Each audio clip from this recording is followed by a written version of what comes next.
Are you approaching retirement and watching your savings grow in investments, but are you secretly worried about whether you'll have enough cash available when those unexpected expenses hit? If you're wondering how much cash to keep on hand in retirement, you're not alone. Today I'm going to share a powerful story about a client who thought they were making all the right moves until life threw them a curveball they weren't prepared for. So that's what we're going to talk about on today's show, just how much cash, and I'm not talking about cash that you keep in the mattress. I'm talking about how much cash and cash equivalents do you have ready for those emergency expenses. Thank you for joining me today. I hope you're going to get on board this journey to financial freedom and spiritual growth. I've got a great show for you today. Now, if you missed yesterday's show, we discussed Jesus' unconditional love and sacrifice for all people. We were talking about communion, or what they call the Lord's Supper, and I really tied that into our overall financial and spiritual health. So if you missed that, I'm going to encourage you to go back and listen. I really think it was a transformative discussion, and the best part of it was it reminds us of God's boundless grace. Now, today's question is another one from Tennessee. This one comes from a lady named Margaret. This is what she wrote. She said, "Dear Ralph, I've been blessed with a good career and have managed to build up a decent nest egg for retirement. I'm going to be retiring in 2 years. My financial advisor has me fully invested in a mix of stocks and bonds, but I'm losing sleep wondering if I should have more cash available. Last month, my friend Linda had to sell investments at a loss to pay for an emergency home repair. I don't want to end up in that situation. Some experts say to keep a year's worth of expenses in cash. Others suggest 3 years. I'm confused and worried. What's the right amount of cash to keep on hand in retirement?" Well, Margaret, let me thank you for your question. And it is a great question. It's one that a lot of people commonly neglect, and I hate to say this, but a lot of financial brokers also neglect this. So today's show is going to give you some important insight on how to prepare for that type of situation and how much everybody, especially those who are retired, should have in cash and cash equivalents. Now listen, this show thrives on your questions, but today I want to ask you some questions. I've built a listener survey, and I would love to have your honest opinion about this show. And listen, it's only going to take about 5 minutes. And here's the best part. Everyone who completes the survey will be automatically entered into a $250 Amazon gift card drawing. That's right. Just go to askralphpodcast.com/survey. And listen, you're doing this for a purpose. Your answers are going to shape the show and how we do the show moving forward. Now, in order to enter the contest, I need your survey completed by December the 10th. At midnight, because on December the 11th, some lucky person who does the survey is going to be awarded that $250 gift card. And listen, I'm doing this for a purpose. I want to hear from you. Share your honest opinion about the show. Again, that's at askralphpodcast.com/survey. One more time, that's askralphpodcast.com/survey. Well, let's ground ourselves in scriptures today, Margaret. I found a perfect verse that kind of addresses your situation.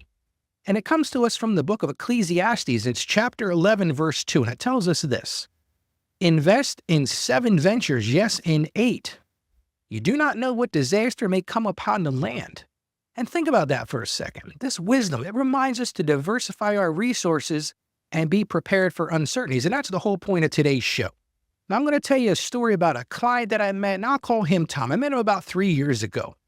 And it completely changed my approach to retirement planning forever. It just did.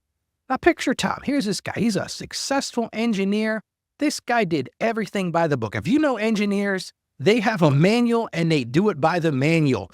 So Tom lived his life according to these principles. He maxed out his 401k at work. He diversified his investments. He was actively working with his broker, and Tom was proud of his money. He had his money invested working for him. He would say to me sometimes, "Ralph, I got it all working for me." And he looked great on paper. He had saved for 35 years, and that was disciplined savings. He made wise investments. I remember him saying to me one time, he said, "Ralph, I don't believe in letting money sit idle." And he would smile confidently during our meetings, and he would show me his aggressive investment strategy. I mean, this dude knew what he was doing. He was getting strong returns.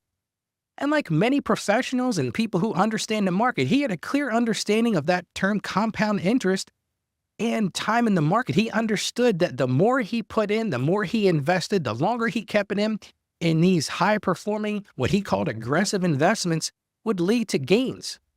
Sounds like a great story, right? You might be saying, Ralph, what is the story here? Well, here's the problem. Life has a way of testing even the best laid plans. So picture this, 6 months into retirement. Him and his wife were enjoying a quiet Sunday afternoon. They'd gotten home from church, had a nice, what we call in the South, a supper. And all of a sudden, his wife came to him and she said, Tom, I feel pain in my chest. And so, of course, they reacted right away. They called the ambulance. The ambulance took him to the emergency room. And it seemed like a routine, well, maybe it was this, but all of a sudden, when the doctors got involved, his wife ended up needing a complex cardiac procedure. I don't remember what it was called, but it was complex. And it was one of those things that his insurance didn't even cover 100% of. Maybe there was some electiveness to this. So it was only partially covered. And you would think that's bad enough, but the story gets worse. So while he's dealing with this medical crisis, all of a sudden their 15-year-old HVAC system failed. Like I said, they're from Tennessee. So right in the middle of this heat wave, it's like 95 degrees out. Their HVAC system is only 15 years old, which I guess is getting to its useful life. I got a few clients that do that type of work. Completely died. So you probably know what's coming next. All of a sudden, they found themselves needing, and listen to this, they needed $45,000 in cash to pay for the new HVAC system, to cover this medical coverage that they needed to pay for part of this thing. And he said to me, Ralph, he said, listen, looking back at it now, I thought at first, hey, no problem. I've got over $1 million in investments. And he did. That was correct. But here's where his perfect plan showed its cracks. And here's the thing. That's the whole point of today's show. So when they needed that $45,000 in cash, they didn't have it. They had it tied up in the market. And at this particular time, it was this time in the market where there was this called a periodic downturn. Sometimes these happen. Just the ebbs and flows of the market. And he talked to his broker, and his broker said, listen, Tom, if I sell these things, you're going to have a big loss. See, because Tom had an emergency fund. Like I said, this was a guy that did all the right things. As I recall, he told me he had about 6 months worth of emergency funds, but that was nowhere near $45,000. And think about it, Tom had planned, but he just hadn't planned for this particular scenario. And I'll never forget the stress in Tom's voice when he called me. He said, Ralph, I feel like I've failed Sandra. Now, Sandra was his wife. He said to me, we have all this money, but I can't access it without taking a huge hit. And I felt so bad for him. I could tell his pride was shaken. I could hear the worry in his voice, and I could sense the frustration. He was truly frustrated. He thought to himself, I did all the right things. For 35 years, I diligently put into the retirement plan. I didn't let my money sit on the sideline idle. I'm working this aggressive investment strategy. But now I've got this situation, and I don't have the tools to fix it. See, you're probably wondering, Ralph, what did you do? Well, unfortunately, we got in touch with each other. Tom said, what do I do, Ralph? So here's what we were able to do. We worked with his broker. We arranged for some loans that he could use against his investments. And I got to be honest with you, they weren't favorable terms. And they cost him thousands in interest and fees, but it was a better option. It was our only option at the time, because the only other option we had was to sell some investments to take an even bigger loss. And that wasn't what Tom or I thought were the best things to do. And it really taught Tom, and it taught me, like I said at the beginning of this, it taught me a valuable lesson about retirement. And see, here's the thing. You've got to listen to this. Retirement planning isn't just about maximizing returns. That's a good portion of it. Listen, I had a client in the other day. It's an older lady. She's a widower. And we were going over her tax planning for the end of 2024, at the beginning of 2025. And we had a real frank discussion. And I said to her, I said, you've got enough money in your investments that you don't really need to worry about maximizing those returns anymore. I think now you're in a position where you could put things in very low risk things to just maintain that income. And think about it. It's sort of an oxymoron. It's a hard discussion because you work so hard to maximize those returns. Hey, the broker wants to maximize those returns as well. And that's what Tom was doing. And just like my client the other day, I had to say to her, hey, when is enough enough? When do we start looking at this maintenance strategy instead of that maximization strategy? So that's one of the valuable lessons I learned. And the other side of this, it's about ensuring you have the right resources available at the right time. See, that's the key to this. Tom had well over $1 million in investments. My other clients got great investments. But what happens if there's a downturn in the market? What if you need that money because something happens? Your HVAC goes out. Your wife or your husband or somebody needs that emergency medical procedure. Who knows? There's a whole list of things that just happen. I just found out a couple days ago, my wife and I got to replace the whole electric panel in our house. It's not a cheap fix, but guess what? You got to have electric. And so here's the thing. I'm going to tell you about the best side of it. Then I'm going to tell you about how you can avoid getting in this situation. So Tom and Sandra, I'm happy to report they're doing well. Sandra got past that medical situation. She tells me she's feeling better than ever. And the other thing they did was they restructured their portfolio. And now they have what they call, and I'm going to use this term, a robust cash position.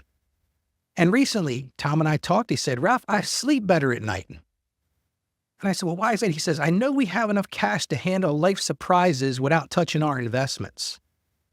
And see, that's the key for Tom. He had done all the right things, and you could be doing all the right things. But if you don't have that allocation set up or that way to do that position, to have that cash position, you're going to struggle. So you might be asking, what does this situation really teach us? And I think there are some key takeaways. And like I said a few minutes ago, proper cash planning isn't just about numbers. Having that amount of cash is about peace of mind. It's about being prepared because, listen, life has unexpected challenges. There's one constant in life, and that is change. And as I think about it, as I get older, I see this all too clearly. I see things that I just assumed, well, I'll do this, this, and this, and that'll work out perfectly, and that, blah, blah. You get the idea. But challenges happen all of a sudden. They're unexpected. So I dug in a little deeper and I said, well, let me look at some statistics. So here I'm going to throw a couple of statistics out at you that kind of address this situation. Now, in 2023, Vanguard did a study, and they found retirees who maintain, and listen to me very clearly, retirees who maintain 12 to 24 months of living expenses in cash. So basically what I'm saying is they've got 12 to 24 months worth of their investments that are sitting in cash or cash equivalents. It's simply pick up the phone, talk to your broker, and you have the money. They report a higher satisfaction with their retirement planning. And listen to what I'm saying. I'm not saying they're getting the best returns, because being truthful, parking money in cash and cash equivalents generally will not give you the best returns. But what did this survey found? It found that they reported higher satisfaction with their retirement planning. Why? Because they've got peace of mind. They know if that scenario happens, that unexpected thing happens, they'll be able to meet that obligation. Now, here's another survey. This one was from the Federal Reserve Survey of Consumer Finances. And it shows this. It shows that successful retirees typically keep about 20% of their portfolio in cash and cash equivalents during the first 5 years of their retirement.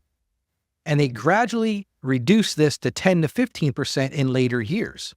And I kind of like that. That's a very good idea, the way to do it. So again, 20% of their portfolio is in cash and cash equivalents. That's during the first 5 years of retirement. And then they gradually reduce this as they get older to about 10 to 15%.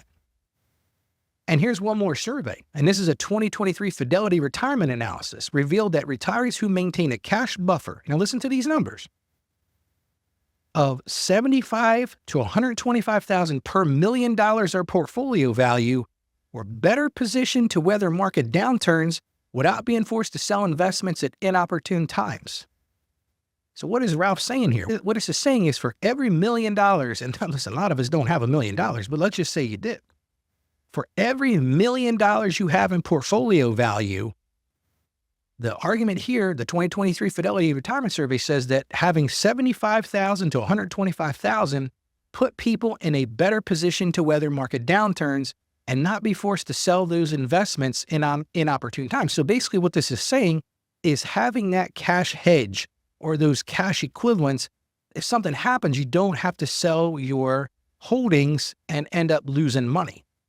And statistics show that the average retiree, so this is overall, average retiree keeps between 5 and 10% of their portfolio in cash and cash equivalents. So that's sort of a big pie in the sky thing, but this is a thing you want to have a discussion with your broker and have this discussion about keeping that 5 to 10% in the cash equivalents. Now listen, I recommend a more nuanced approach. And so here's what I'm going to talk, and I think it depends on your specific situation. Let me start by saying that. So here's what most financial experts typically suggest, and I'm going to concur with this. Number one thing, Your emergency fund. You should have between 6 and 12 months of living expenses in easily accessible cash. That means cash, money market accounts. If you want to do short-term CDs that ladder, then that's fine. But 6 to 12 months of living expenses in easily accessible cash. Now, for Tom, the guy we talked about earlier, that $45,000 probably wasn't enough, or he wouldn't have been able to get to that with that 6 to 12 months. So that's where we're going to move on to number 2, and that's what we call near-term expenses. So this is where you have 2 to 3 years of planned withdrawals in cash or cash equivalents. Well, what am I talking about here? What I'm saying here is look at your near-term expenses.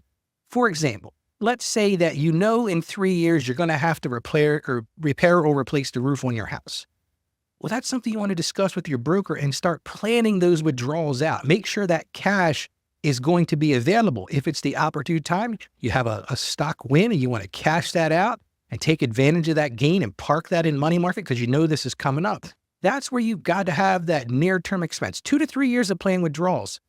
And number 3, investment cash. That's 3 to 5% of your portfolio for opportunities and rebalancing. What I mean there is you've got this money parked on the sideline. It's not tied up into something. So if something happens, like maybe there's a market segment that takes off and your broker calls you and says, hey, Ralph, I got this great idea. Got this great tip. First of all, study that. But let's just say it is a good idea. Well, if you've got this 3 to 5% of your portfolio parked in cash or cash equivalents, then you can take advantage of the market. And listen, I'm going to share some action items in a few moments, but first let me ask you this.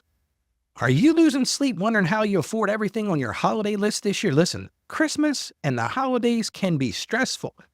I talk to a lot of people every day, and you can see the stress on their face.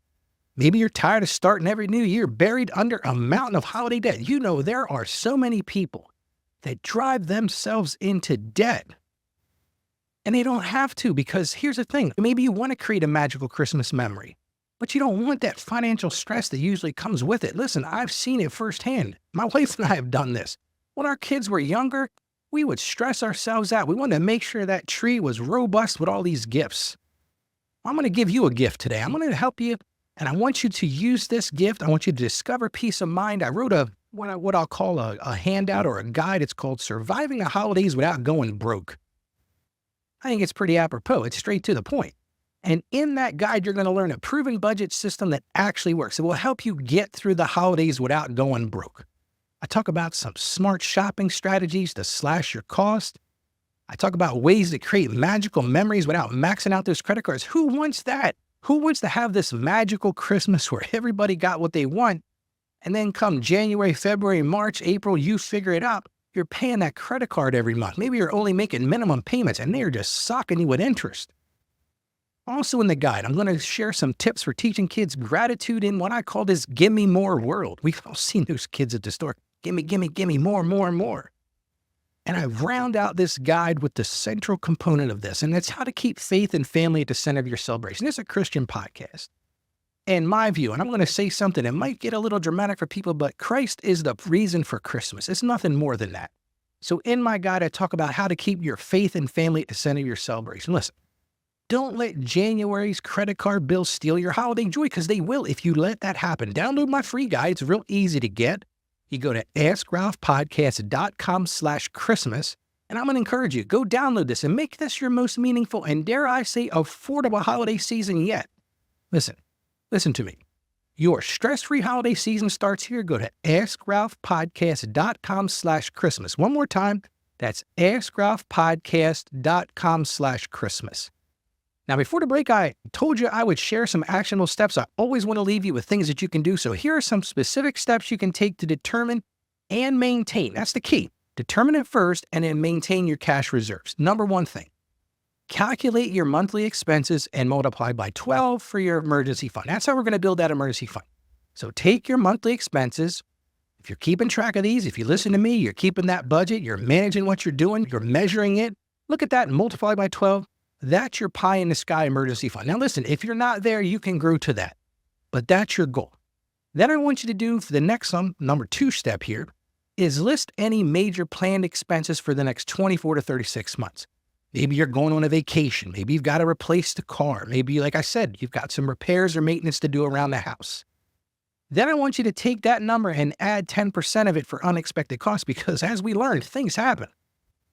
Number 4, consider keeping this money. So I'm talking about the emergency fund and the planned expenses for 24 to 36 months. Consider keeping this money in what I call a high-yield savings account or a money market account or some short-term ladder CDs. What I mean by laddering, I'm not going to talk about that on the show today, but you're going to have different values of CDs that mature maybe every 6 months or every 3 months or even every 12 months.